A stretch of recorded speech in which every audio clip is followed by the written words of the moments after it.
அதான் இதுக்கு மண் போட்டு விட்ருங்க. மிளகாதா. ஆமாம் ஆமாம், இது நல்லா குச்சி வச்சு இல்லைன்னா மண்ணை நல்லா அணைச்சி விடுங்க. இது கருப்பு கலரில் காய்க்கும் இந்த காய்.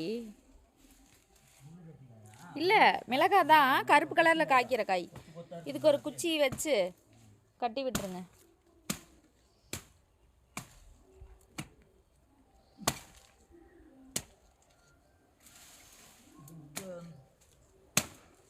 வண்டக்காயில சிவப்பு